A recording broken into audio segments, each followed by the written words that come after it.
Hi, I'm Tom. I'm live coding a Lemmings game at twitch.tv/scutterman, and I'm here to tell you what we've done on stream in the last week. Unfortunately, I had to miss last night's stream because I was just utterly zonked out from, I think, a mixture of lethargy and caffeine withdrawal. But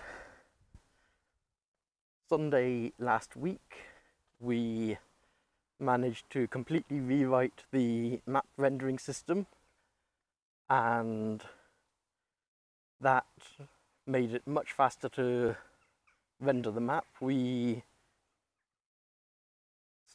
changed it so that instead of rendering the whole thing every frame, we just rendered every single visible block at the start of the level load. And in fact, what we did was we created every single block at game load and then filled it with content on level load, and only re-rendered things which had changed each frame, which is like 5 or 6. Got that working really well. Then went off to test scrolling functionality, which has been broken for a while, and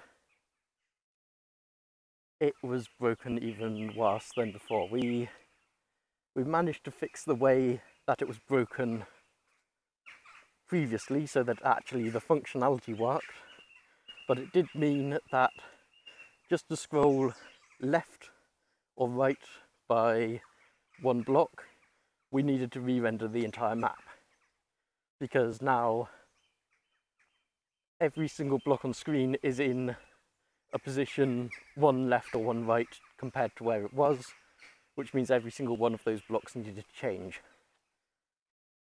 And of course that put us back into the exact same place we were before, where it was like tanking everything because it doesn't like re-rendering that many blocks. It's something like a 80 by 40 grid, which is 3,600, 3,200 blocks. Not good for rendering each one of those into a HTML element, no matter how many DOM repaint tricks we used, no matter how many reflow hacks we used. It just wasn't going to happen. So Friday, which was the next stream after that, we went back and we updated it a bit more,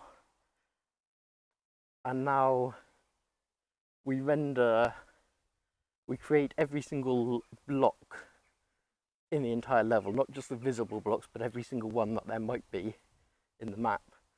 We render them on level start, and we populate them, and then when we run the update code, we only re-render the visible ones, or the visible ones which have changed. So anything which is changing but is off screen, we note the change but don't do anything with it. And then when the map scrolls, all we need to do is shift a single HTML element slightly left or slightly up or down or right, depending on which way it scrolled. And that's a much faster change for the HTML to make compared to inserting content into 3,600 blocks. So we got that working really nicely.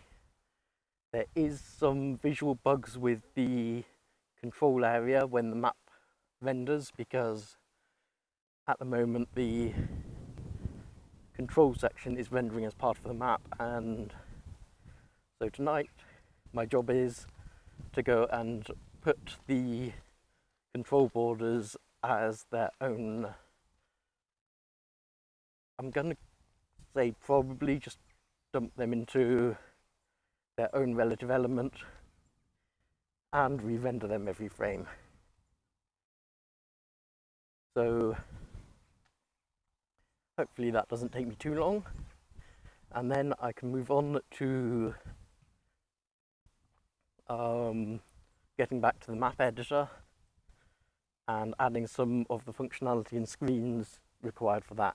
And I've had a few ideas. So that's about where we are up to. If any of that sounds interesting to you, I stream usually Friday, Saturday and Sunday evenings, 9 PM until 11 PM UK time. And we have a Discord which you can come and join and have a chat about what we're doing and other codey stuff or other interesting stuff that you might want to talk about. There's links to all of that in the description, and I hope to see you there. But until next time, I hope you have a really great day. Bye.